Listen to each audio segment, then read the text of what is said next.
All right, we're recording. Say hi, everybody. Fix your hair. You know, this is I going had to on fix YouTube my. later. I know. Yeah. All right. Thanks for coming, everybody. We're going to get started. We've got Derek Smart is going to be our presenter tonight. Say hello. Hi Hello. guys. Well, Derek, I'm going to introduce myself first, and then we'll have you go next, and then we'll pop back into alphabetical order. And just we're going to go through and just say haves and wants, what we're looking for in our business, what we can offer, because the main point of this group is networking. And we have a speaker because we want to learn some stuff, right? But at the end of the day, it's doing deals together and getting to know one another. That is what makes these really valuable. So I'm Emma Powell, and I live in Salt Lake City. Moved here 3 years ago from Austin, Texas, and I focus on large commercial multifamily, and we're doing um, between what I currently have um, owned and under contract, it's right just over 500 units. And so we bought our first one just a little over a year ago. It was a 50 unit, and it doesn't take a whole lot to scale once you figure out what you're doing and meet the right people so you can get involved in more deals. So that's kind of how the last year has gone, from a couple of small rentals to our first 50 unit, and then since then another almost 500 units during that time. So some of them we're working on right now, closing. We have a bunch under contract, and then 114 of those we're building. They don't exist yet. So anyway, that's about me. I call myself a deal jockey. If somebody has a deal, I usually like to put together the pieces and make it happen, like introductions to lawyers, introductions to the people in the general partnership, the asset managers, just putting the team together. I'm okay at capital raising. I can definitely help out on that. I do all the marketing materials, social media, and training, and just getting people on the phone, webinars, all that. But usually capital raising is a group event. Maybe someday I can specialize in that and just go out and like fetch a $10 million stick and bring it home. But right now, what I do better is just organizing deals and bringing people together. So that's my have, and what I want is deals and capital raisers. So if you are good at either one of those things, I would love to talk about partnering up on something. All right, Derek, take it away. yeah, so my name's Derek Smart. I'm a real estate investor number one. That's my full passion. I happen to have my mortgage license just because I found that there's not very many mortgage lenders who actually get it and actually know how to get you through underwriting as you get more and more real estate assets. And I love it because it gives me a pulse on interest rates and how that's affecting our economy. So it's turned into, I was going to make it small and just kind of be for side business. It's turned into more than that. So I'm fortunate to be in that. What I would love, or my want, I like that you guys do this. I would like for a little cooler real estate market. I have a specific area of Salt Lake that I love to invest in. So I own 1 to 4 unit rental properties. I've chosen not to partner yet. I've kept it small and kept it all, but I know at some point that that's probably going to not allow me to get to where I want to be. So I've tried to establish a track record with those. So I'm looking forward to learning more with you guys about scaling those up like Emma's done. That's amazing. And my want, so that's my want. And I have a cool presentation later that I'm excited to share with you guys. So hopefully as you're buying from your first rental property through your last rental property, how to make it so you get the maximum deductions but can still qualify for a real estate mortgage if you can or want to. So I think if you're in the residential space, either the 1 to 4 units rental properties, or like in our case, my husband and I were looking to make a change of lifestyle and buy a new house, and we went in and it was like what was it, like a $360,000 mortgage, and we didn't qualify. No, that was like the sale price, and we didn't qualify. And Derek was waiting for like 2 or 3 months to get our taxes back, and so he could do the underwriting. And got it back, and he opened it up and he was like, this is you guys are screwed, right? So he basically walked us through the process of changing our Schedule E and making everything basically pencil better so that when we sent it back through underwriting, we went from not qualifying for a $360,000 house to having something like a 30% debt to income ratio and qualified easily. So that was the difference for us of getting a house or not getting a house, because we had so much depreciation and losses the year before. And as a real estate professional, it offset his active income, my husband's active income. And it was kind of a disaster for us. And Derek really held our hand, walked us through that process. And I learned more about taxes from my mortgage lender than I have from any of my accountants. It was extremely educational. So I'm glad that you came to talk tonight. Okay. All right. Beatrice, your name starts with a B, so you're next. Okay. To be honest with you all, I am brand new to this. What do I have? I think I have the desire to learn from you all. My husband is an electrician by trade, has been for the last 15 years, and we have worked with investors as far as he's been on the electrical side. We just recently did a flip on a commercial property just recently that I ran, and I kind of found a passion in it, and I wanted to run more with it. That I was able to schedule in all the trades, get them in on time, get the job done in 2 weeks, which was my deadline. And so I'm very passionate about what I do. My husband's very passionate about what he does. And so we've jumped into this, and we just happened to know Emma through, again, like she said before, I taught her girls up at the entrepreneurial academy that our kids attend. And just learning and listening to Emma, we had a call this last week, and just wanting to learn more, and that's what I'm here for. I'm wanting to just sit in and listen as much as I can. So as many meetings as I can get in on, I will. I did attend the Utah REA meeting this past week with my husband. Loved it with Matthew Nelson.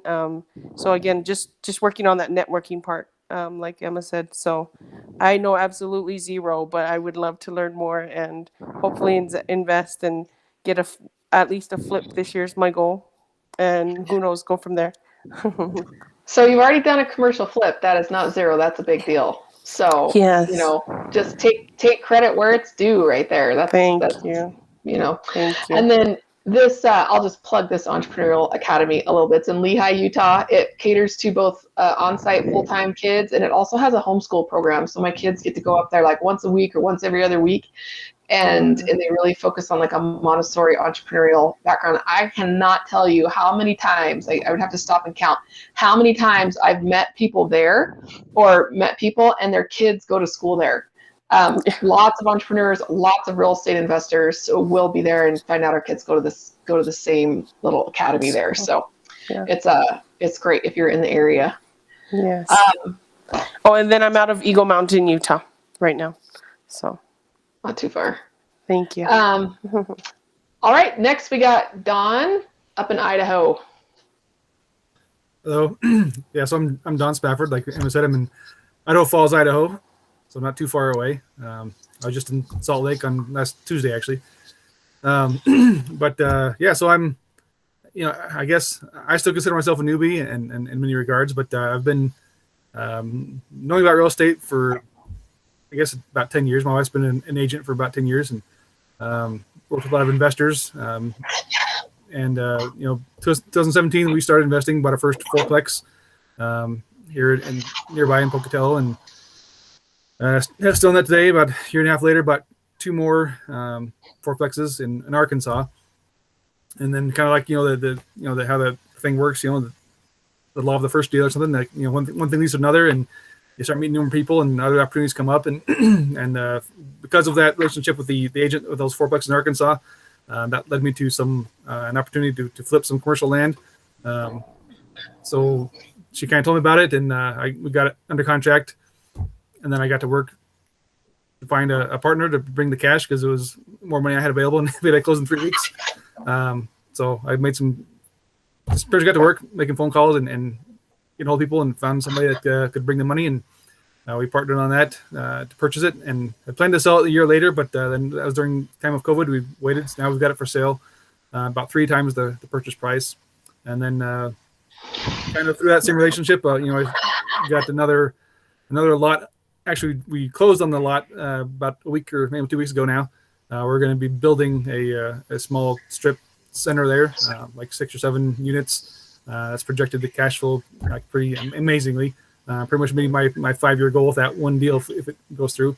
And then now, and of course, in dabbled in some other things, had some other opportunities come up. We tried to purchase a assisted living center in Sun Valley, Idaho, with some partners. 3.5 million cash purchase on that one we offered, but didn't get it. And then now I'm just trying to learn more of the whole syndication process and get more involved in that. And been working with Emma some to learn on that and hopefully going down that route. Kind of want to scale up from just doing fourplexes to get into the, like she's talking about, the major apartment complexes is kind of more of my interest now. So I'm trying to learn what came about that.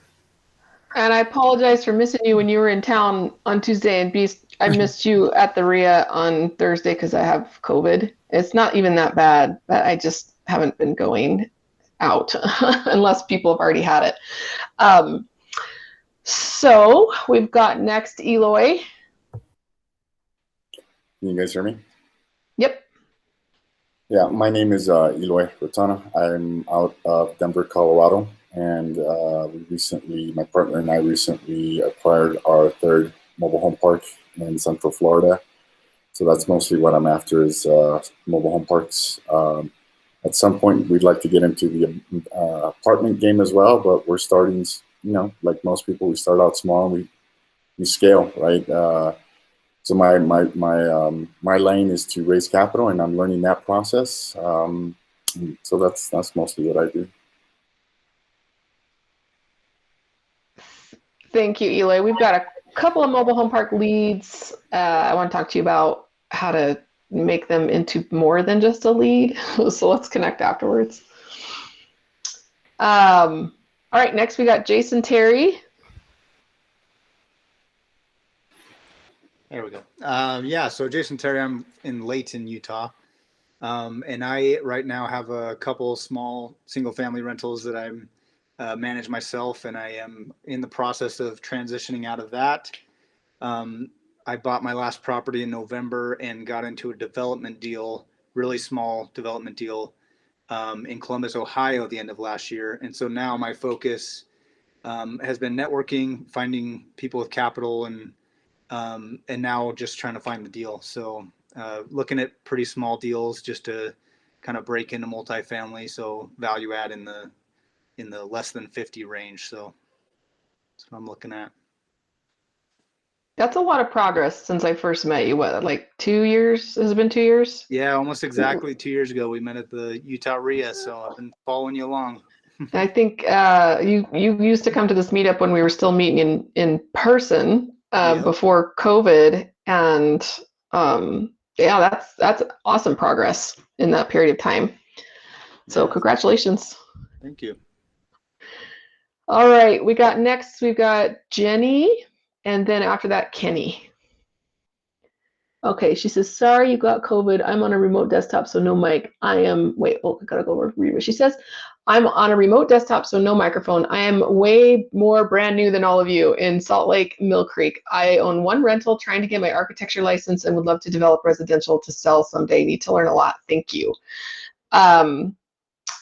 Jenny, I have some people to introduce you to on that residential development. I don't do that. I've kind of stuck with the large multifamily. I'm trying to really niche into that, but I can definitely introduce you to a few people who can.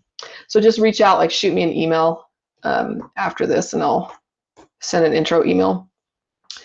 All right, thank you, Jenny. And then we got Kenny. That was not on purpose. You planned it for months.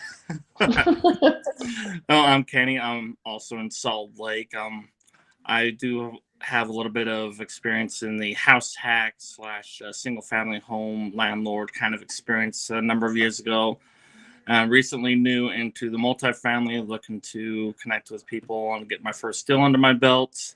I'm getting decently okay at running numbers. So if people need someone to look at numbers and to help vet deals and whatnot, I'd love to help out. And connect with anything. I'm looking at 16 plus.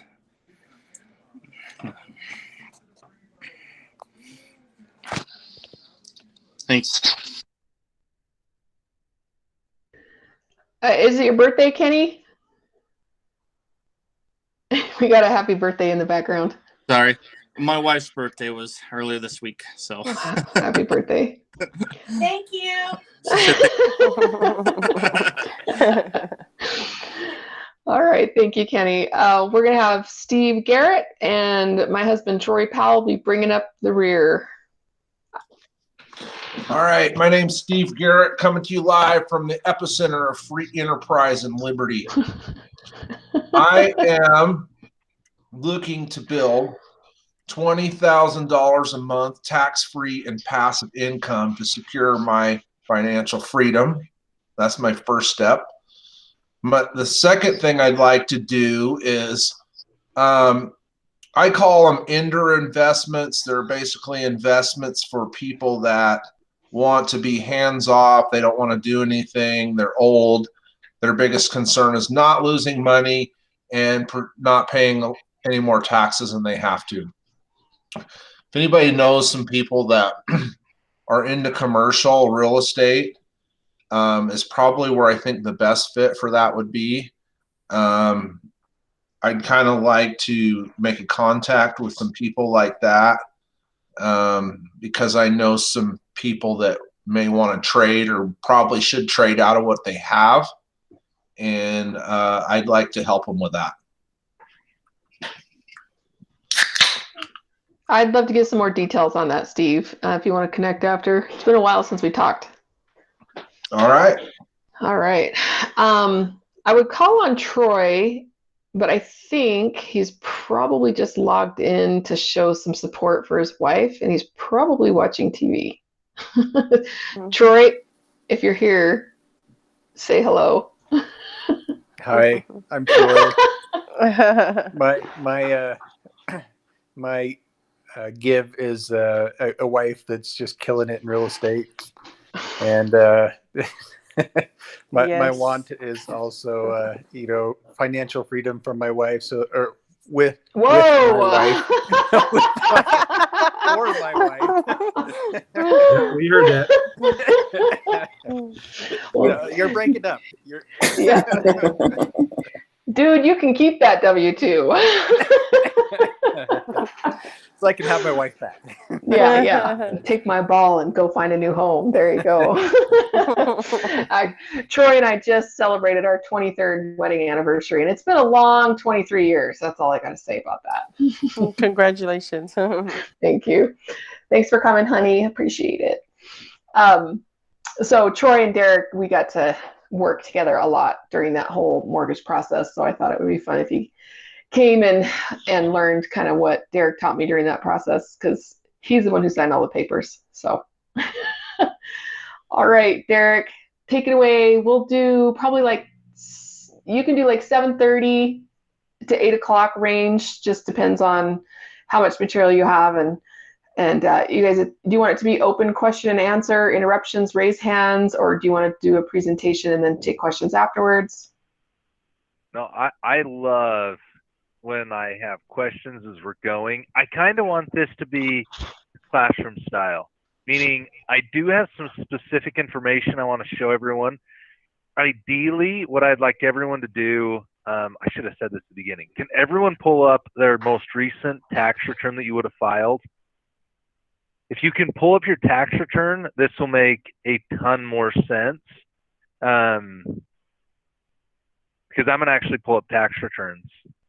So I had my CPA create some fake tax returns for this presentation, so that then that way we'd have something to go through. But here's what's interesting. So what I'd say is, if you can pull up your tax returns, I'm going to go through where I see. I have yet, I wonder if there's anyone that's actually done this. I can't recall of a tax return I've reviewed this year that I've not found an error on their Schedule E. I'm going to be that aggressive to say I've yet to find one. I got 5 tax returns from one CPA today who I've worked with in the past, who knows this stuff, and I sent like 25 corrections that all benefit the real estate investor. So what I'm going to do, let's see, you can see this whole screen, right? Yeah. Yeah. Yeah. Most of you Yes. will have never seen this. This is what we call as a rental income worksheet. Is a real estate lender. This is how we analyze how much of your cash, or how much of what's your property actually producing in monthly cash flow. Normally, you're probably never going to see this other than in this environment because it just happens behind the scenes. Some mortgage lenders don't even do this themselves. They have their underwriters do this. So what I did in starting to be a real estate lender is I learned how to calculate income. So I'm going to start with example number 1 of a tax return. I want it to click right there. Okay. So if you have your tax return, I want you guys to look at your Schedule E. It'll be, I don't know, like 10 pages into your tax return. So when you get your tax return, they first give you kind of your first page. It kind of itemizes like, here's your W-2, here's everything on one page, and then there will be schedules within that. You have your Schedule A, your Schedule B, your Schedule C. A lot of you will talk about Schedule C because that's business income, self-employed business income without a partner. You see Schedule D, that's any capital gains income, so we have that as real estate investors. And then the one I focus on the most is Schedule E. Schedule E is business ownerships and rental properties. So I'm going to see if I want to turn this on.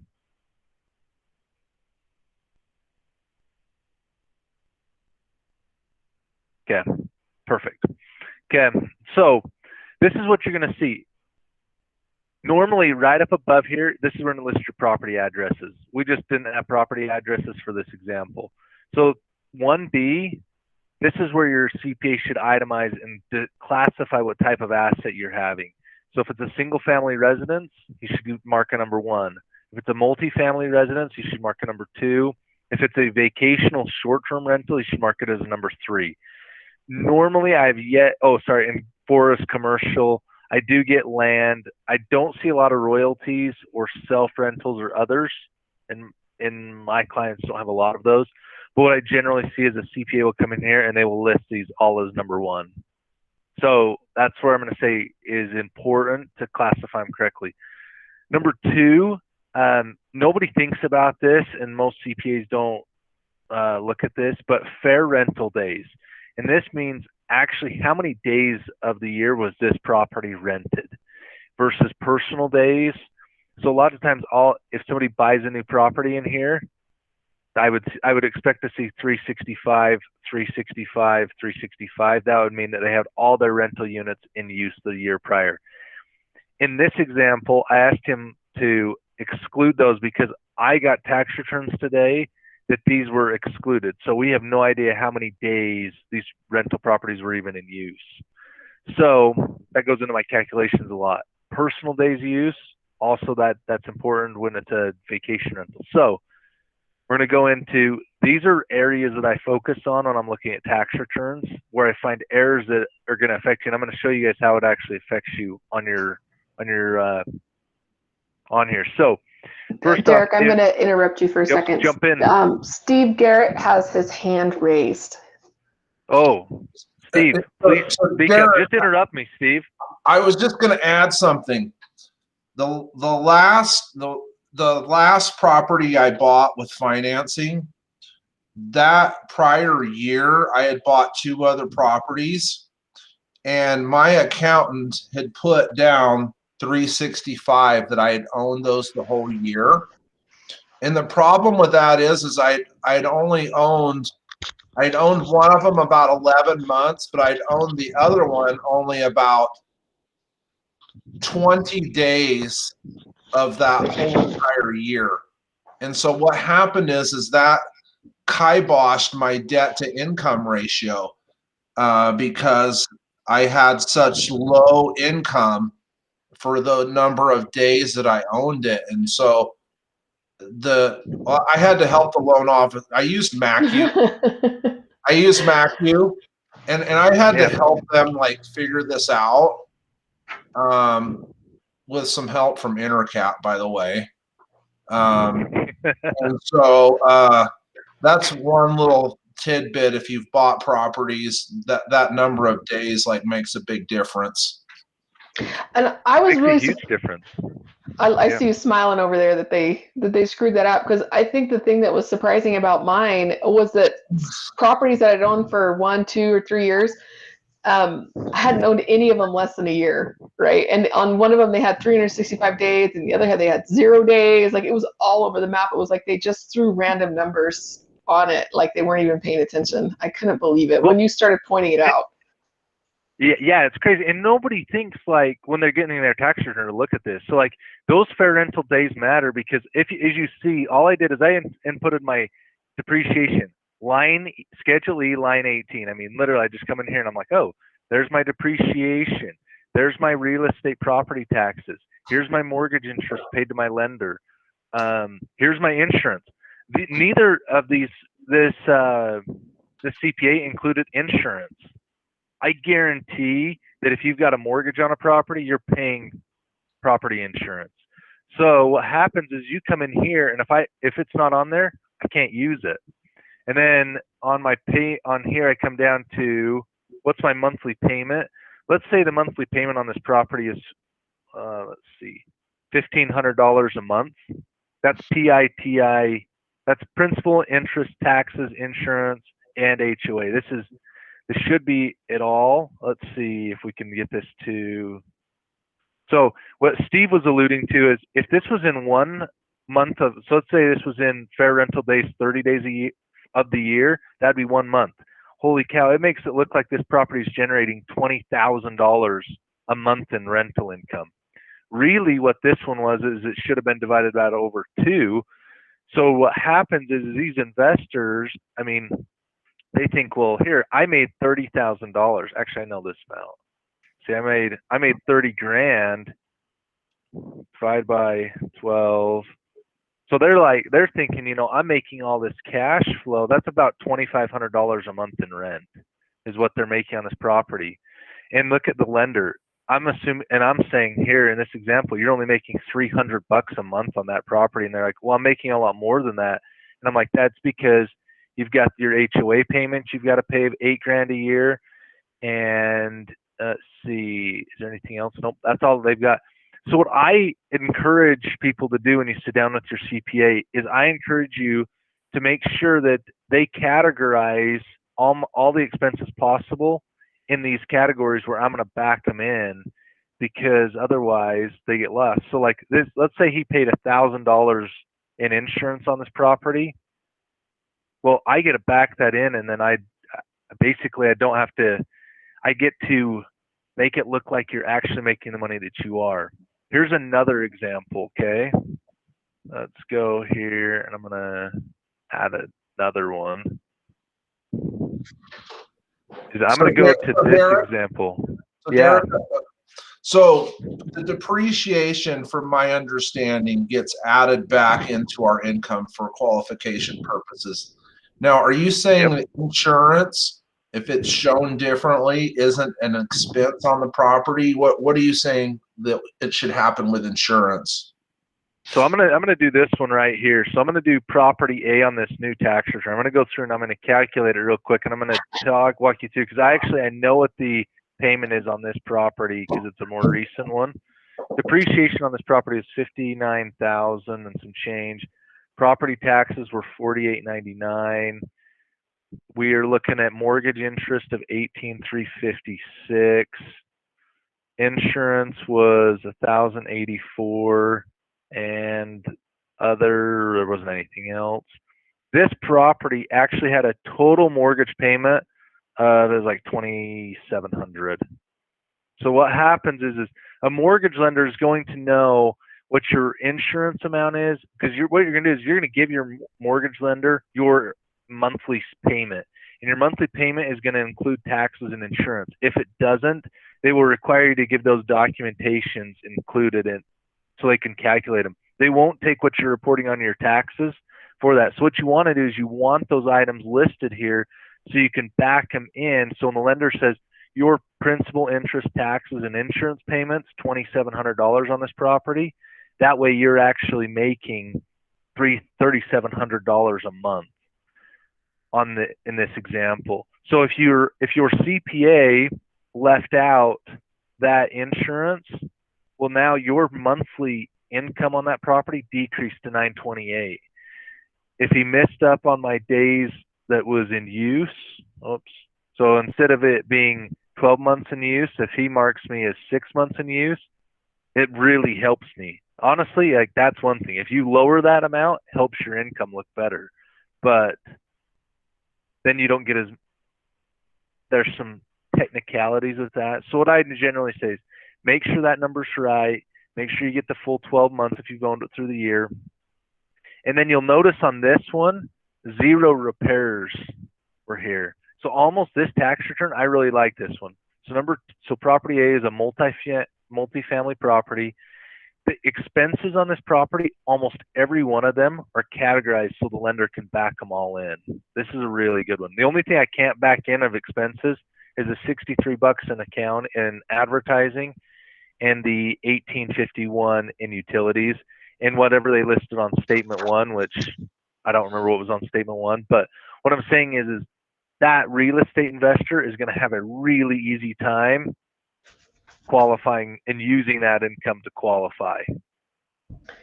Derek, can you explain the term that you're using, backing that in? What does that mean? Yeah. So let me do this one. Well, I use the term backing it in because what we do is we look at, I'm going to go here and I'm going to open up example number 3. So why is insurance adding like to your monthly? It looks like you're adding an expense when you put the insurance amount. Isn't that an expense? Why would it make your monthly rental income go up? So what happens is the lender's counting it down here because see this $2,700, that's your principal, interest, taxes, and insurance reporting on your current mortgage statement. So that's already got your insurance in there. So if I don't have that expense listed here, let me just take it out. Okay, we're gonna go, and I'm gonna go back to this one because this will be the same.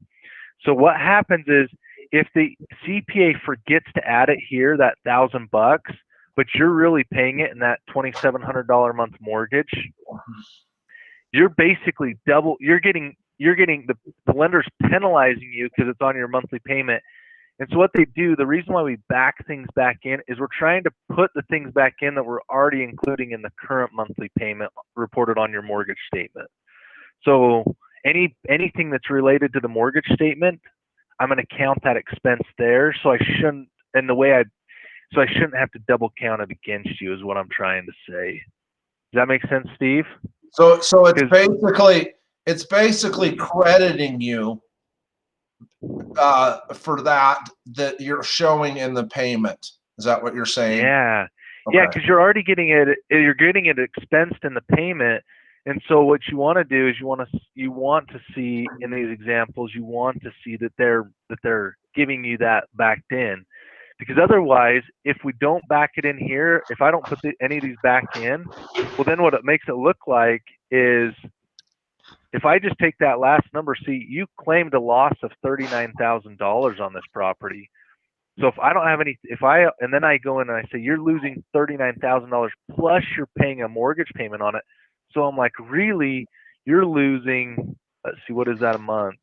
You're losing like 20 grand a month. Sorry, 20 grand a year. So you're losing, there, now it updated. You're losing the 39,000 divided by 12, you're losing like $3,200 a month on this rental property. Plus you're paying a mortgage payment. So this property looks like it's costing you $6 grand a month. But then the lender comes in and says, well, but those expenses here in the mortgage payment are also expenses up here. So like, well, your property taxes, which is this line. Well, your property taxes are included in your mortgage payment. So we're not going to double count them. So we're going to we're going to give you credit for what you put on your tax return last year. You paid mortgage interest last year that you're able to write off as an expense. Well, but we're counting that in your new mortgage payment. So we're going to let you get that credit back from last year. Your depreciation's a paper loss. So since no money actually left your account, we're going to assume that's not. And then all of a sudden it says, well, this property can pay its mortgage payment plus put money in your pocket. Because otherwise, you get stuck. If we didn't back any of this stuff in, and it was reported this way, you would get stuck having to cover these big losses we take on real estate that necessarily weren't losses, because most of them were depreciation. Does that make sense, Steve? Those are good questions. Kinda. I'm still like, a lot of this stuff makes a big difference, because whenever you have like a lot of properties and you go to get a loan, I mean, like for instance, I don't have like a vehicle loan in my name on purpose, so it keeps my debt to income lower. Yeah. I watch that stuff so that I'm ready for financing, because you never know when an opportunity comes your way, and if you're not prepared for this, you may lose the opportunity, which I don't think any of us wants to lose an opportunity. Well, and here's the thing about mine that was so shocking is because when we took our depreciation off, like I said, I'm a real estate professional. And so we were able to take our passive losses through that depreciation and offset our active income. Usually passive losses only offset passive income. And so we went through and I was really excited because our taxable income looked tiny, right? So we were getting a ton of taxes back, like a big refund, right? And then as soon as we got it back, I sent it in, and obviously we don't even qualify for a mortgage, and I was just really disappointed. And then when he opens up the Schedule E rather, and starts walking me through it, there were absolutely none of these expenses on any of these rentals. And what ended up happening is after he backed these expenses in so that we were not getting double counted on these, and some of them had a few of them, like some of the properties would have just like insurance and the rest of them wouldn't. It was really random and really odd. And I didn't even know what to look for because I don't like reading this stuff. But when you sent it back to me and you had it all backed in, not only did our income look better so that we could qualify for a mortgage, but we actually got even more of a refund. I don't even know how that ended up working, but you got us another couple $1,000s of refund, which was enough that we actually used it as the down payment on the house that we bought. Yeah, you're right, Emma, because these are legitimate tax deductions that you guys get. So when your CPA misses, like these insurance deductions, those would have lowered your taxable income. You would have got more of a refund. So what happened in Emma's example, we were able to add the correct deductions in there. And ironically, those deductions for a lender are all not considered really expenses. So she's able to write off more stuff, but it makes her so she can qualify for the right thing. So we just recategorized basically all of her rental expenses. Like, it's really interesting. I think it was on this example too. A lot of you will see that the CPA will just put a bunch of expenses on random statements. And basically that means is they just go and they just start itemizing them on their own. And lenders don't look at those, generally speaking, to back them in. We look at these. We've got a specific set where we look, and if it's not there, we don't count it. And so that's why Steve was talking about, like Matthew, if the guy only knows how to read these forms that are given and they don't see your depreciation there and it was buried in some statement, well, they're going to miss that and not back it in. So you want to have everything listed accurately on your Schedule E, so then you get the maximum deductions on your taxes, but yet your lender doesn't really see them as expenses, and so we take those losses away. So this real estate investor, over across the board, it looks like, man, he must have really lost big on these rentals this year. But here's what's interesting. Let's say if this real estate investor, it makes it look like, because here's what he claims in net income or net loss on each property was negative $39,359. was negative. Let's see, let's make that negative. He gained $29.75 on one rental, and he gained $19.84 on one. So it really looks like, let's see, why did they do it that way? It makes it look like I did that wrong, huh? Yeah. I'll do it this way, even though it's not going to. The plus and minus sign at the bottom. Hit that. You taught me how to use this calculator.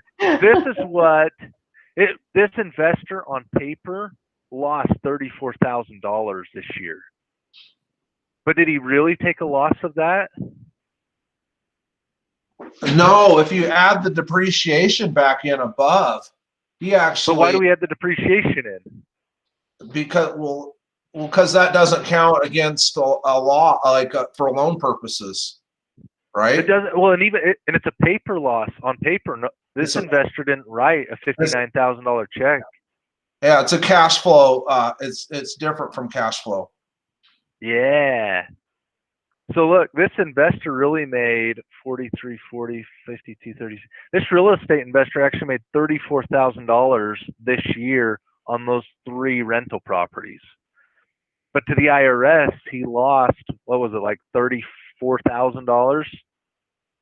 In reality, he made 34 grand. That's why people say Trump didn't ever pay any taxes. Correct, because it was all lowered by depreciation. But which is great is this whole system works really well when it's classified correctly on your rental properties on this form. If it's not classified correctly, it just makes it so much harder for you guys to be able to qualify. So here's what I do, simple. When you look at your Schedule E tonight or tomorrow, look to see, okay, did my CPA include my insurance? Did he include my mortgage interest if I have a mortgage on the property? Did he include other interest if you have mortgage insurance? That's where that comes in. Did he include your real estate property taxes? Did he include your depreciation? Those are the big ones. Those are the ones I look for. I was trying to figure out if this will give me a highlighter. I think it does. Let me see if I can grab a highlighter. Here it is, right. Close. I want this highlighter. These are the ones you want to pay attention to. Insurance, that's a key. Your mortgage interest, that's a good one. Other interest, also a good one. Taxes, depreciation.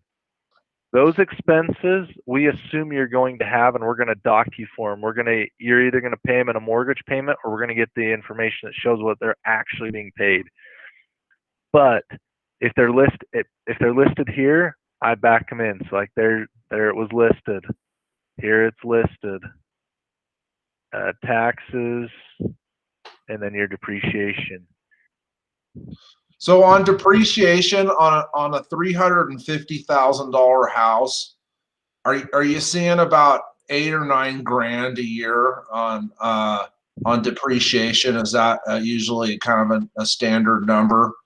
If they haven't, let's say cost if they don't use cost segregation, they're just doing the standard 27.5. Yeah. So what I just did is I said, if you buy a $350,000 property, you don't depreciate the land value. The land value that you get from the tax assessor. Let's just assume it's 50. See, I did that wrong. 50 grand. Let's just assume it's 50 grand. So really, you have a building that's worth 300,000. They're going to divide that by 27.5 years. So they're going to come up with your depreciation for that single family home is $10,909. Every year you get that $10,000 depreciation deduction listed on your tax return. So in this example, they've got 5,000, 4,000, 59,000. Let's look at this one. This one had, here's what's interesting to me is this one, this investor didn't even get depreciation on a rental property that he owned for a year. Like look at these taxes. He missed insurance on both properties. It's probably okay. This one he probably really didn't miss it because the HOA probably pays it. But this one for sure missed that. He missed his. Let's see, he got his mortgage deduction. His real estate taxes are in there. His depreciation, though, he missed. So I'm like, that's a big number. If you take that number and he missed that number, and he's getting 17 grand on that one, I mean, he could have lowered his taxable income by another 10, 20,000 bucks, depending on what that depreciation number is. We have a question in the chat from Jenny. She says, Okay. how do you know which depreciation to use, MCRS 200, and where does it cross the 150, 200% line? Do you see that over in the chat there? No, but let's see, let me go here. Yeah, And it's let me go to the chat bar. Okay. How do you know how much depreciation to use, MCRS 200, and where does it cross the 100?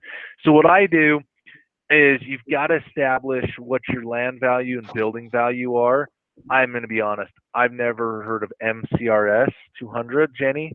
So what I would say is, in front of everyone, I can Google it and then tell you what I think. But I would probably say I've never calculated what my depreciation line is, because I've always given my settlement statement to my CPA, and I've always had him determine and then I know he pulls the land value from the most recent property tax year from the tax assessor's website.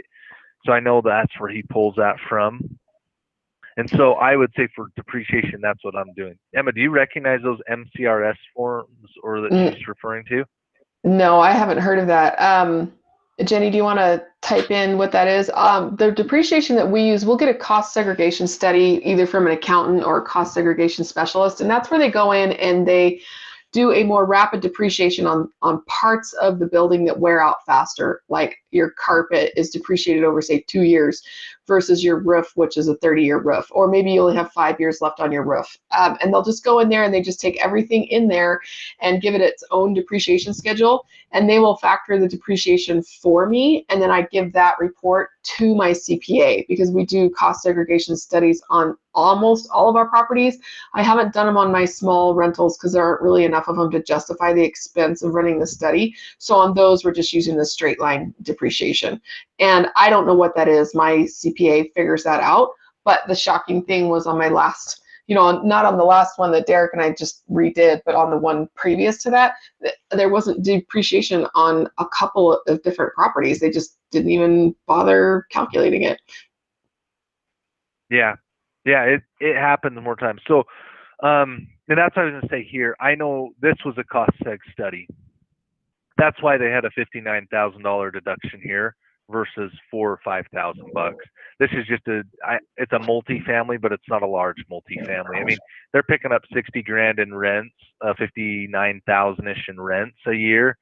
So I know that's not a very big building, and they took a ton of depreciation. So that's where that comes into.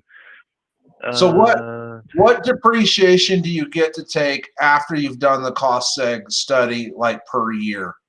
So let's say, like, if you bought a single family, 350K again, I think I've heard you get to take off about 80K that first year doing the cost seg. What depreciation do you get to use moving forward, or do you? Yeah, Steve. So let's say that you do that. So you have a $300,000 building. You depreciate in year one 80% of the building. So that leaves us only $60,000 in depreciation left. That means in year two, you're going to maybe I can't remember what they do. In the study, it actually shows how much depreciation you take year by year. It itemizes it for you. But then instead of taking 240, you might be down to like maybe $5 grand, because there's depreciation that runs all the way through the last year. So it just gets to be a very, very small amount. So would you divide the 60K there that you have left, like, into the 27.5 years? Let's say 26.5, because we've already gone 1 year. So you're looking at, like, you get 240 in year one, and then maybe if you took the rest of it equally each year, yeah, you're looking at 2,264. Okay. I use, and this is coming from Jenny, or no, Emma's typing this in. I was going to say, I have yet to see anyone they either use the cost seg study, which just accelerates the normal depreciation, or I see the straight line depreciation of 27.5. Now that is different when we get to commercial, how they do it, but it looks like Emma's thrown us in some stuff there of what it is to learn more about. If this is a real estate, because there's depreciation on other assets besides real estate buildings too. Yeah, because you can have equipment that can be depreciated. And basically all I ever use is straight line on my properties where I haven't done a cost segregation study, or the accelerated depreciation from the cost seg. These, I don't know if these things here are relevant to real estate. So I can't answer that question. Where's it across the 150, 200% line? I don't do the depreciation. It's required. The method you use is determined by tax law. Yeah. And you can do straight line or accelerated, the cost segregation approach with real estate, but I haven't heard of these other kinds. Yeah, me neither. I haven't heard of those. So I guess I would say my CPA would decide which depreciation to use, and that's why it's useful to do a cost segregation study, because they're specialists in this stuff. Yep, I agree, Emma.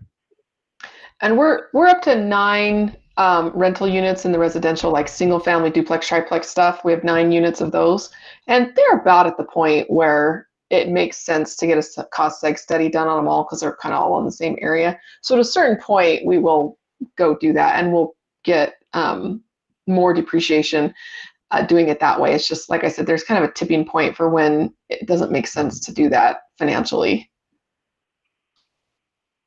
Yeah, I agree. Now, here's where I'm going to throw a loop into everything we've kind of talked about. So your CPA can categorize everything correctly. They can put everything in the right bucket. But if you don't own 100% of that asset or that LLC, there's a whole other thing we take into consideration, because now it's a business. It's not just rental income. It's considered business income. So this is what a lot of you are probably, let's see, I want to go back to here. And this is the first year I own a bunch of properties in these business LLCs with partners, and I'm just terrified of my taxes. So what happens is, tax-wise, it's not terrible, but it's a pain, because you have to take you get the input what your K1 is from, and if they report it as ordinary income, net rental income. If you for some reason get a W-2 from that company, which is not likely, but what happens is you come down here and you take that same depreciation. So let's say the building was depreciated, $59,000. Well, at the end of this, as you put everything in, if you get only the percentage of that depreciation is yours. So like if you only own 10% of that company, you only get 10% of that depreciation line that's going to flow through your business income. Business income is a lot more in depth, so I'm not going to. Basically, all I want to point out is those deductions, the property taxes, your depreciation, your rental. A lot of those things can come down, and I've seen them restrict and only give you credit for the percentage you have in the business. And that's sure. I've seen this go a couple of ways, but what I recommend is if you can, make sure to classify everything correctly, make sure and run everything through the business entities how you want, so then that way you get the correct calculations when your lender gets these, because it does make it more tricky. And here's the other thing, some lenders, if you run it through a business, so one of the biggest people we sell mortgages to is called Fannie Mae.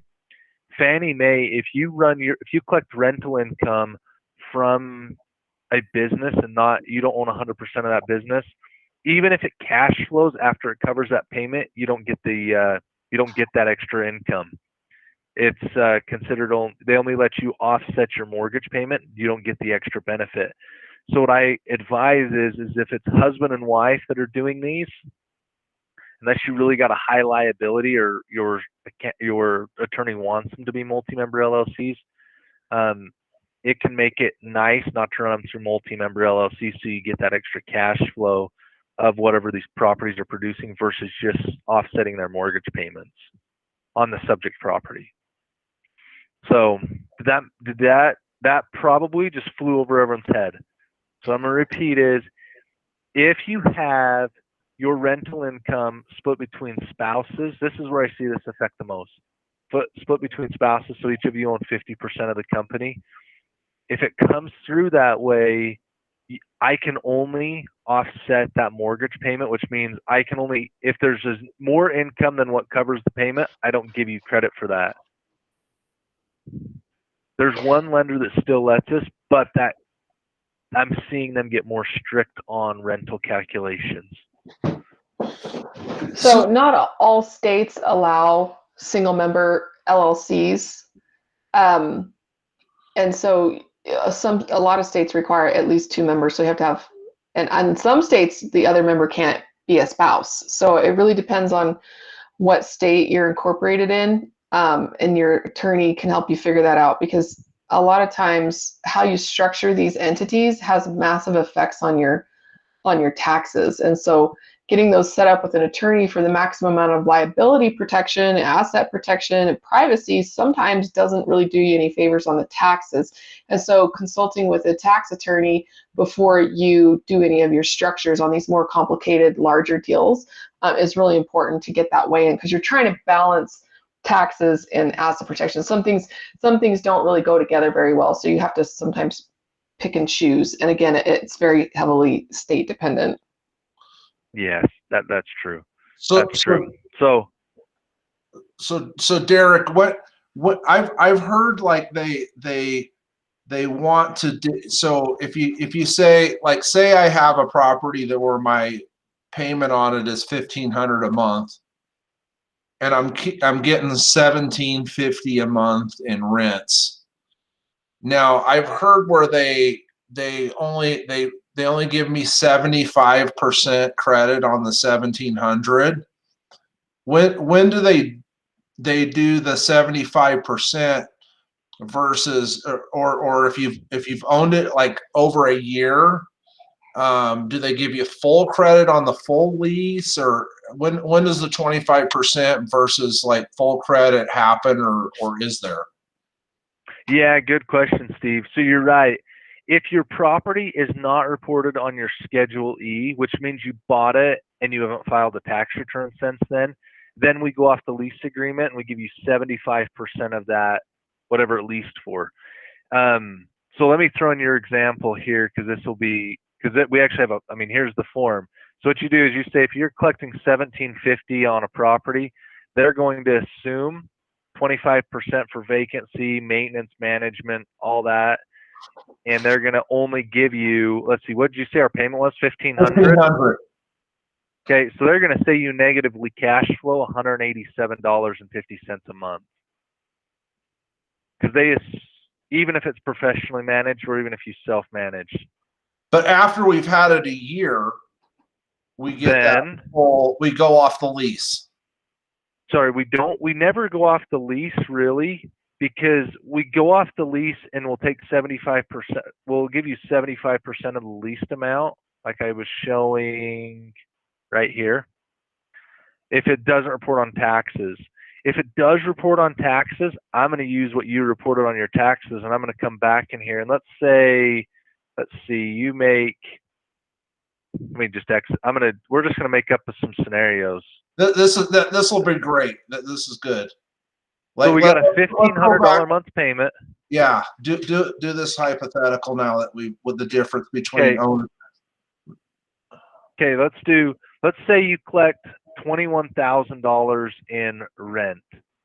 That's $1,750 times 12. That's assuming your full lease. You rent it every day of the year. So what you're going to have is, this is going to kind of work.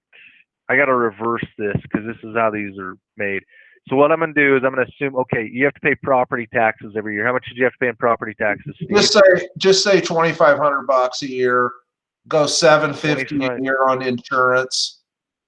Okay, let's do these. So I'm going to do taxes were $2,500. Insurance is how much? Go $750 on that. Okay. The HOA dues or no HOA? No, 0. Okay. What did you claim in depreciation? So go with like Go with 10 grand. Okay, like it.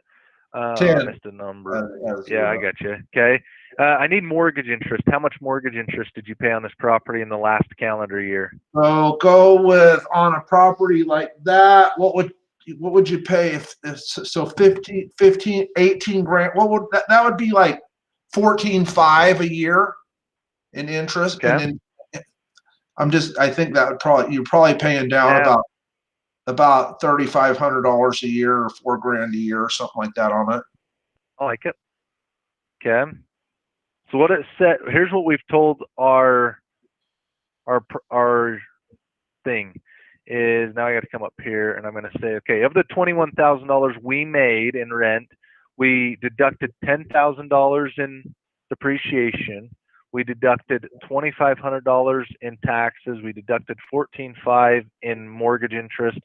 We deducted $750 in insurance. So essentially, that rental lost us in year one negative $1,650. Okay. And all I did there, Steve, is what you're going to notice. What this is telling us is, if that's the case, we take these deductions. That means that each month we have gross. So you have to put the monthly petty in. 1,500. Yep, and then we're going to put it at 1,500. So really, what it shows is if there's no repairs on that property, you made $250 a month. Now, were you saying that $250 a month can't be used as additional in the calculation? It can only be used, the payment just washes out and doesn't count for us or against us? If you own this and you're 100% owner of this, either in your personal name or 100% owner of the business, you get the $250. You get to keep all of it and count it as income. If you don't, there's one lender that lets you use it, one lender that doesn't. Fannie lets you not use it. Freddie will let you use it. If you guys are now familiar with Freddie Mac, Fannie Mae. Depends on who your lender uses. So if we need the extra income, we always make you go Freddie Mac, but you can only have 6 loans in your personal name. So I get kind of stuck on some of those. But what I'm saying is that's how you get. So if you want to get the actual cash flow you're receiving, or if you want to say like, look, I'm going to only write off the things on these properties that actually give me the $250 a month I deserve, you can only put things in those 4 buckets. Or let's see, what do we got? We got 4 buckets: depreciation, taxes, mortgage, insurance, and insurance. Don't write off any repairs. Don't write off any management, maintenance, repair, none of that stuff. And then you get actual credit for it, Steve. Okay. Or you have to hide it in these other costs, these other classifications. Okay. Well, weren't we able to do something where a lot of the expenses that I incurred on the properties, because these were our 2019 taxes, and we bought some of them and renovated some of them in 2019, basically we were able to recategorize those things versus expenses and turn it into capital expenditures. And that helped out too. Where does that fall in? So capital expenditures go to depreciation. And that's why if you can categorize all your repairs as capital expenditures versus expenses, your CPA will then move them all to the depreciation line item, so they all get backed in at the end. Okay, that's where that goes. Yeah, because we had we did massive remodels, and all of that cost, tens of thousands of dollars per property, was put in as expenses, and so it was just killing the income.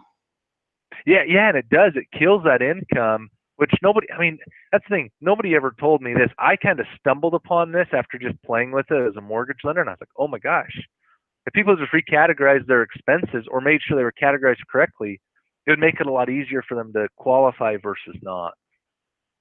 Yeah, we still had to keep some of it as repairs and maintenance expenses, because a lot of it was legit expenses. But in my QuickBooks, I always categorize things as capital expenditures versus repairs and maintenance, because I wanted my accountant to take that into consideration, because I know on multifamily properties, capital expenditures are actually below the line, meaning that your net income doesn't include those items. You have a capital expenditures reserve that you're taking out above the line, And then when you actually use that, it's below the line. And so I just thought my CPA was going to be doing the same thing because that's how I do it in my QuickBooks. And he didn't do any of that. It was all like tens of thousands of dollars of renovations in my expenses line. So And it was my more favorite than one property. Oh, sorry. Right. He did that on multiple properties, and so it was bad. So this is what I would consider a good tax return. And what I mean by a good tax return is I've got minor repairs happening on properties. I have a lot of depreciation. I have good insurance across all of them. I have my mortgage insurance reported correctly. Like, this is a clean, good tax return. Versus when we see this, if you start seeing tax returns that look like this, you know you got a problem because they just miss things. So the best thing you can do is you have to hold your CPA accountable. I have to do this every year with mine. Every year I tell him, prepare my taxes, send them to me. I review them personally. If you don't know how to review them, have whoever you use for mortgages review them for you and just say, hey, what do these returns look like to you? And then go back to your CPA and say, make these modifications. Or like, hey, where's my insurance? Why didn't I get an insurance line, across here? Why didn't I get depreciation? And then that's a good conversation for you and the CPA. And here's the tip that we ran into. We were so close to the deadline to get these taxes filed. It was like the night before, the day of that they were due, had to be postmarked or whatever by midnight. And we didn't have time to review them. I mean, I didn't really know. I scanned through them, saw, okay, whatever. I just a real cursory glance and sent it in because I didn't have time to get a second set of eyes on it. So get it done enough time ahead of the deadline so that you have a good review, and then they can go back and make changes that you've requested or corrections you've requested, and then you can still get it submitted on time. And we were up against the last deadline extension. It was like October 15th. And we'd already extended twice, and it was just so last minute that I missed a lot of these things due to ignorance and also lack of time. Yeah. So are these things something you can fix in the next year if you go back, or is it set? So I'm looking at mine right now, and mine looks identical to all the problem ones. My fair rental, my insurance is blank. There's no fair rental days at all. It's just blank. And I always thought that you would want, so I use as much expense as I possibly can to get either zero or negative, so I don't have to pay taxes on income, even though this, like my first property is cash flowing $500 or $600 a month. So, that's what I always thought was the right thing to do, is get it so that it was at zero or negative. So, is that something that can be fixed later or not? Yeah. Yeah, for sure. An Jason. amendment. Yeah, so you file an amended tax return. So if you have deductions that weren't included, then that means that the IRS will essentially issue you a refund for whatever taxes you paid over. If you have missed things on there, you're probably due a refund. If there's things in there, like this happens too. Some people will put too much, like they'll miss a line and they'll add something in twice. So I've seen like where you'll have like insurance and legal fees will be the exact same number. If they're the exact same number, I know probably the CPA just double inputted it. So he gave you too much deductions that weren't true deductions. So if you take away deductions, you're probably going to owe money. If you add deductions, you're probably going to get money back in the form of a refund. And you can amend tax returns, as far as I know, at least back you probably go back 7 years, because I think that's what I think there's some statute of limitations. I would not wait to do it. I tried to do an amended return that was like 2.5 to 3 years old. And the problem I had is the state would never accept the amended return, because the state of Utah did not want to give me back the money. And so be careful about waiting too long on these amended returns. I know a guy that tries to make sure he qualifies for a loan, so he pays like quite a bit of extra taxes, and for an amended return, I would want to like refile it within a year. That's just me personally. And that's the hit that a lot of people, especially self-employed people, will take. It's like they take so many business deductions or real estate loss deductions off of their taxes that they can't qualify for a mortgage, and so they're stuck with alternative types of lending because they don't want to have 2 years of tax returns that show them making a lot of income, because they have to pay a lot more taxes, and so they're kind of stuck. And so I like this because it was showing how we could still, we couldn't go out and get a mortgage for a $5 million house. Obviously, it's not like you can go out and buy whatever house you want, but just maximizing what you can afford without having to get nailed on paying too much tax, so that you can show those returns to your mortgage lender. Yeah. And honestly, Jason, what I would probably do, I doubt the amount that you're going to get back is going to be super substantial. So probably what I would do is just file, if it was just recently filed or it's going to affect you qualifying for a loan, then fix them.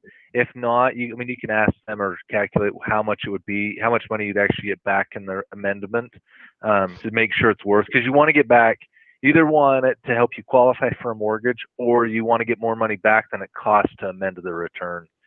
And because the CPA will charge you to file that amendment. So unless they messed up, then I usually ask them to cover their own fee. And in that MACU example I talked about in the beginning, what happened is my accountant actually just wrote like a letter like saying like he effed up, and like I turned that in, and like underwriting like said okay, we'll go with that. And I'm not sure, I don't remember whether that helped me or hurt me on the tax I paid, but I didn't worry about it. I just wanted to get qualified for the loan, so I just gave them that letter from the accountant. And here's one thing lenders will do. Here's the caveat to all this. If a CPA really messes up, because right now what's hard is the IRS is not accepting amended returns by e-file. So you have to mail them and wait for them to open them and review them to accept them. So what most lenders are doing is they're just making an exception. If your taxes are bad, you show that you've amended your returns, and then the lender will go back and just use 75% of the lease agreements to help offset those payments. But in best case scenario, you don't want, it's best to have them reported correctly on your taxes, so then that way the accounting's done correctly. But there are ways around this that you can work through case by case. There's a lot of tips and tricks of ways to do it, but I think in my opinion, best way is make sure it's classified. I think these comments are funny, because I've gone back and looked at all my tax returns, and oh my gosh, it makes me so frustrated some of those years. And I'm sure some of you will probably feel the same way. You'll go back and look and be like, what was my accountant thinking? But yeah, I do this, so I'm licensed in Utah. So anyone that is in Utah, if you have these types of tax returns and you're needing somebody to review them, I'm happy if you send them to me. I will review your tax returns and tell you what your CPA missed or what things I think that they should double check. I went through 5 returns that were really complex, and it only took me like 90 minutes. So I'm usually pretty, like these simple ones, it takes me like 10 minutes and I'm through them. So it's not like, I'm happy to take the little bit of time to see if that's helpful to anyone that wants to go through them. And the other cool thing is I'm happy to go through these on an individual basis and kind of explain what these mean, and then kind of like, here, if you change these expenses personally, how does that affect your debt to income ratios? Like, kind of put you all in a better financial situation and help everyone hopefully buy a lot more houses or apartments or whatever you're trying to buy. And with Fannie and Freddie, I know a lot of people say, oh, you can get up to 10 personal mortgages in your name on a Fannie and Fannie, right?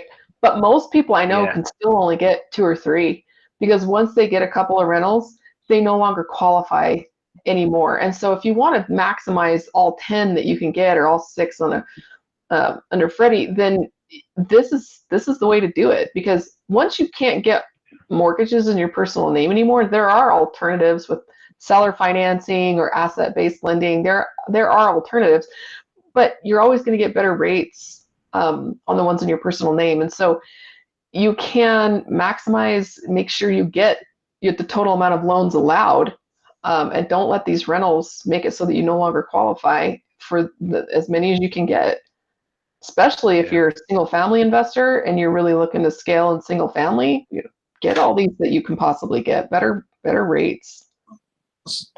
So we're wanting to, like, as soon as I max out, which I'm like, hope I want to this year, I want to just show all the income that comes in as my wife's and let her max herself out. And that's that's another point. We never put my name on mortgages until my husband is maxed out, and then we'll go back and take my income and start putting them just in my name. Yes, that's right. Sorry, I think I interrupted you, Derek. What were you going to say there? No, what I was going to say, Steve, to your comment, if you own these in your personal name, they're reporting on your personal tax returns. You're right. You can start funneling some of that income to them in their own company. You can, but there's a lot of cool ways to make that happen.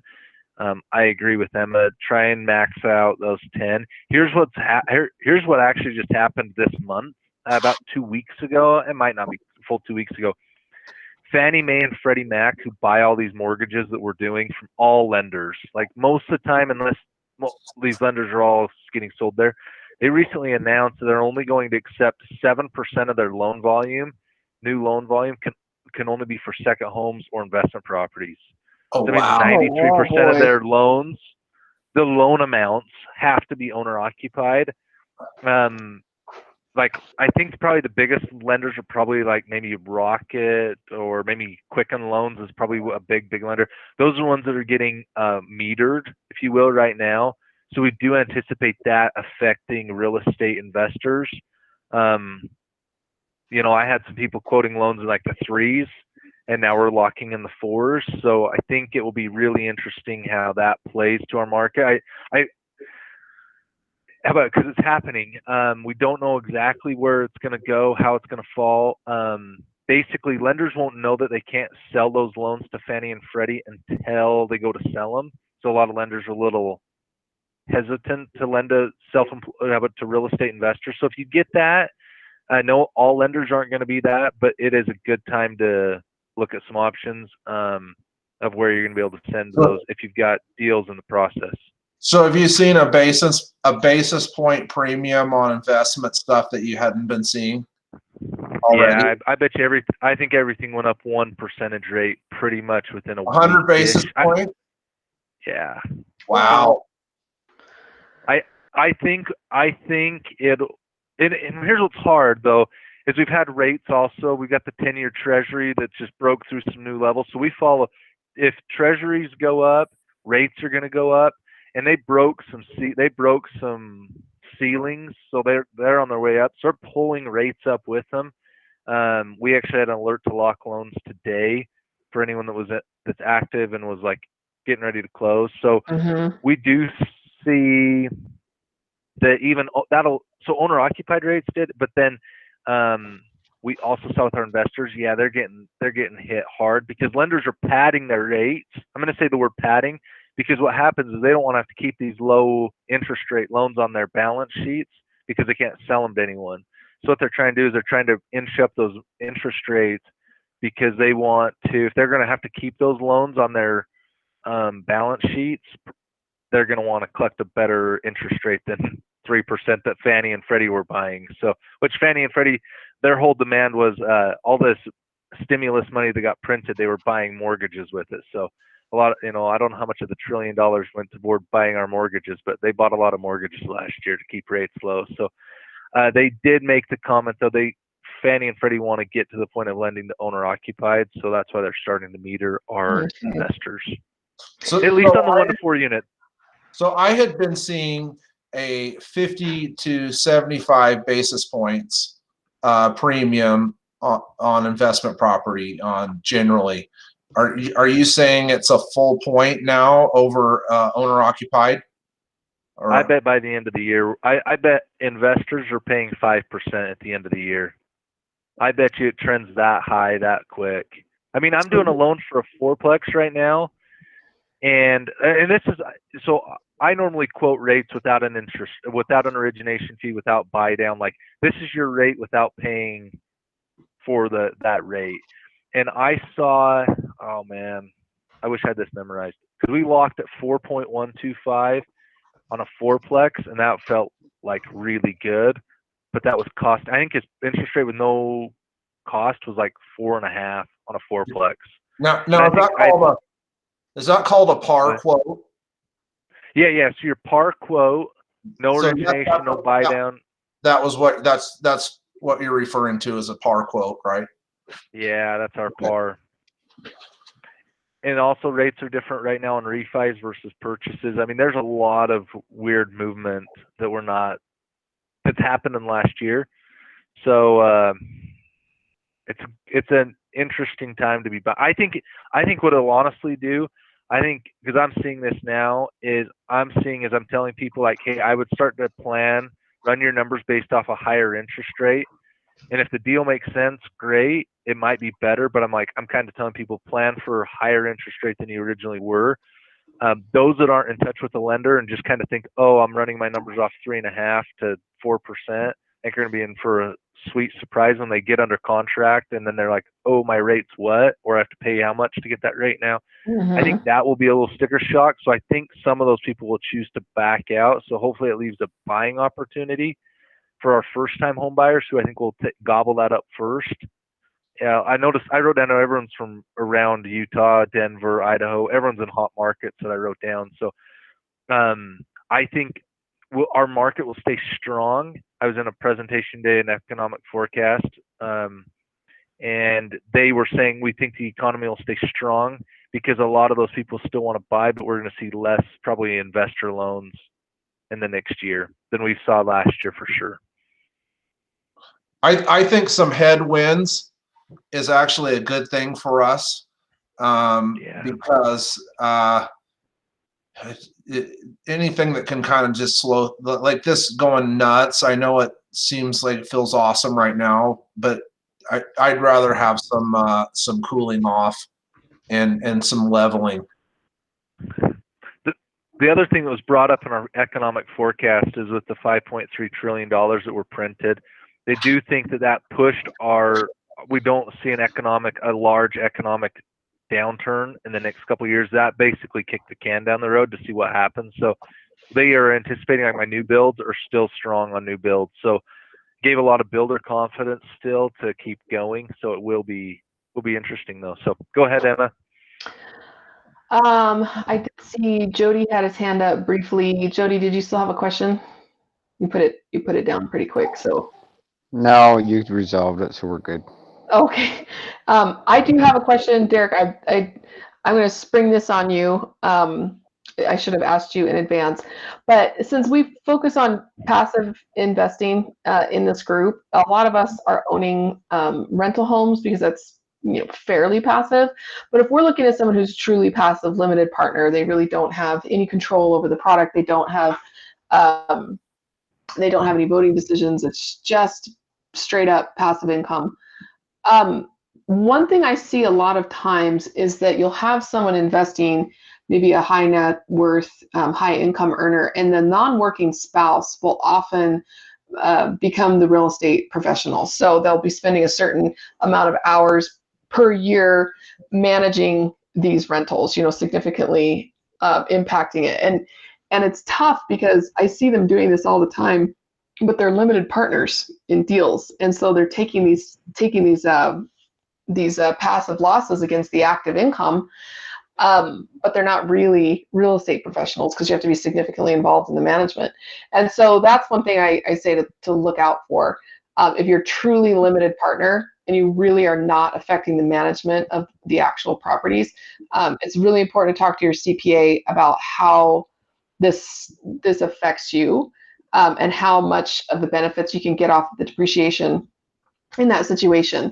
And so, Derek, is there something different that you would use if you were a limited partner on a deal and just getting a K1? Yeah. So what you're referring to is if you're a limited partner getting, like, let's say you do a cost seg study and you get, like, as a limited partner, let's say you get $100,000 in depreciation. Mm-hmm. You don't necessarily get to use that to go write off $100,000 of your active W-2 income, which most of them have. Mm-hmm. So what happens is they only can use a percentage of that. Here's the exception that you brought up. If you're considered a real estate professional, which means you're in the business, real estate related, 750 hours a year, and you can document that, then you can use that whole amount. So what I would say, I think you're smart to advise them to talk to their accountant to document, how do we document that many hours? If they can get 750 hours in a year, doing something in that business, doing something in there, that works. I know that's why a lot of people, be it their real estate license, they'll have their spouse get that, and then they will just try and spend as much time as they can working as a real estate agent to kind of help back up that. Any contractors are considered to be in real estate, so they qualify. So, but most of your limited partners are going to be like an IT or other, business owners, so they're not going to have maybe 750 hours. So it might be kind of tricky how to do that. So I think that's where a good CPA is a key person to help define those 750 hours. It is really, really tricky because it's not just the number of hours spent working in real estate in general, like buying and selling houses as a real estate agent. You have to be actively involved in the management of the thing that is generating the passive income. Because if you're a contractor or a real estate agent, that's still ordinary active income, commissions and getting paid for doing jobs. And so it's like you have to have some sort of management of the source of the passive income, which is kind of ridiculous because it's passive income. So if you want it to offset your active income, you have to be actively involved in managing the passive income. And so just watch out for that, because it's a highly litigated part of the tax code. People who are using these passive losses to offset their active income when they're not really managing the source of the passive income. They have to be significantly involved. And so just watch out for that. But one thing I've noticed is once people do that, especially as they become real estate professionals, is they offset so much of the active income that they realize they can no longer buy a new house. And so these aren't people who are buying a lot of rental properties. They're just limited partners in a lot of different, maybe multifamily commercial syndication deals.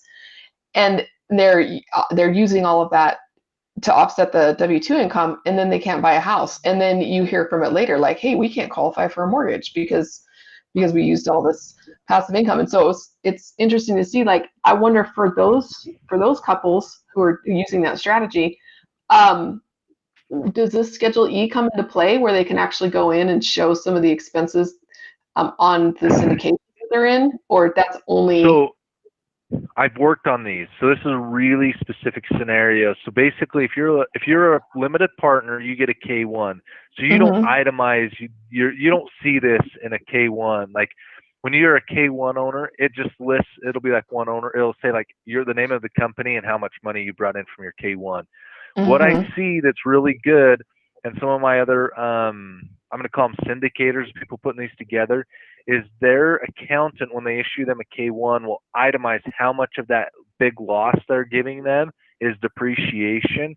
And then that way, as a lender, I've been able to back that in. And what I mean is let's say I give them a K1, they get a K1 loss of $100,000, and then in the notes, or in the actual K1 statement, there will be a statement that references how much that was depreciation, because they might be a 1% owner, and so they're not going to get the business tax returns for the whole company. But it will say 150,000 of this is actually depreciation, and I can then go to it and I'll say, okay, you had $100,000 loss, but $150,000 of that was depreciation. So what I recognize is you actually had a $50,000 gain, and I've been able to get those through underwriting and closed, showing that actual gain that they get so that those limited partners can still qualify. It's just devastating when somebody who's trying to take these tax benefits and their doctor or something, and they find out that they can't buy a nice house anymore, even though they make a lot of money because of doing these taxes improperly. So just watching out for that. Jody, you got your hand up? Yeah, this is a question. If you're an LP, but if it goes to GP, can you document that 750 and take that if you're on a project like that? I just threw a link in here. I follow Mark J. Kohler. I don't personally work with Mark. I would say he's the biggest advocate for becoming a real estate professional. He's also an attorney and a CPA. So I threw in one of his most recent articles, and Emma can probably, do you know of Mark, Emma? Yeah, I do. I'm going to throw another one in below that from the real estate CPA. The real estate CPA is incredibly conservative on this, and then Mark tends to be less conservative. And so I think that he's super aggressive. Yeah, he's more aggressive. He's not a complete cowboy, but he's definitely, the real estate CPA is super, super conservative. So if you want to buy the book, that'll scare you from ever using the real estate professional way to offset your active income. Read that one from the real estate CPA, and then go and compare it to what Mark Kohler is saying. And most CPAs will be more aggressive than the real estate CPA. You just have to make the decision because it is highly litigated. And so when you get audited and they see this is happening and you can't show those 750 hours in some sort of a calendar, you don't have to show them to take this on your taxes, to offset your active income on your taxes. You don't have to show any of that. You don't even have to say, I'm a real estate professional in your profession. It's just a way that your CPA uses to offset your active income. There's no designation or box that you check or anything like that. And so when it gets audited later and it's shown that you can, and then you have to go back and show your hours and show that those hours were significantly impacting the source of the passive income, then you can kind of get out of it. But a lot of people are very cowboy about doing this, and they get nailed for it. So just make sure you're educated, because sometimes your CPA will tell you can do it, and even then they don't really know what they're talking about. So just watch out for that. So to me, what you're talking about is actually an opportunity. It's an opportunity for, if you know this, you can explain to these other people cost segregation, and perhaps you can help them with a different type of asset that serves that purpose. Nate Lambert, I think you guys know him. He loves doing these, I call them outlaw duplexes. Yeah, non-conforming. And he goes in and has somebody put the loan in their name, and he only brings like maybe his commission or something to the table, not very much, and he lets them keep the tax benefit. And if you're doing a cost segregation on one of those, maybe that's an $80,000 or $90,000 whack right off their taxes, and then they're not having to work. That's just on one property. Then they're not having to worry about all this passive this and that and real estate professional here or there. They're getting their tax savings and depreciation. You can also sell that depreciation for equity. So somebody who needs it can go in and buy into some sort of a real estate, like a commercial deal that's getting a lot of depreciation. And let's say I have more than I can use, or we're all willing to give up some of it in order to get an investor. And they'll buy that. Doesn't that factor in on those opportunity zones? No, it's more like, let's say you wanted to come in on one of my deals and you said, I'll put $200,000 in a deal, but I need to get X number of dollars of depreciation to help me on my taxes. And so we give you general partnership, or if it's a joint venture, your manager alongside with us, and you can then enjoy that depreciation for putting that cash in. And it's something that people do when they're notice they're going to get nailed on their taxes, and they'll go looking around for an investment like that and buy in that way. And there's a process to go through to do it, but you'll see that too, because they're trying to get their taxes shaped up like this so that they can get, they're not going to get nailed on taxes. But again, you always have to weigh it. Like, are you trying to buy a personal home? Are you trying to buy another investment home in your personal name? And always be taking that into account when you do these things, so that your mortgage lender who's helping you get those things in your personal name can look at it before you file it. Yes. Love it. Well, Emma, what a cool group. Love it. Thanks for letting me share. This has been, how about we covered a lot. So I guess biggest thing is if everyone will just look at their scheduled real estate owned, make sure it's classified right, and every year do that, it'll make so much easier in the years to come. I would say that's a simple, like, little takeaway from tonight. I know I tried to bring some advanced stuff because I knew Steve would drill me on questions. Yeah, I think this is good for those from just beginners to those that have been in a while. This is good. So this is the most fun I've ever had talking about taxes. I got to tell you, like, this just opened up my whole eyes, because like I said, we're not buying single family houses in our personal name anymore, and so I haven't been worried about this at all. And then suddenly we wanted to move, and I realized, and I used to joke like, this will be the last house we ever buy because we won't be able to afford the next one.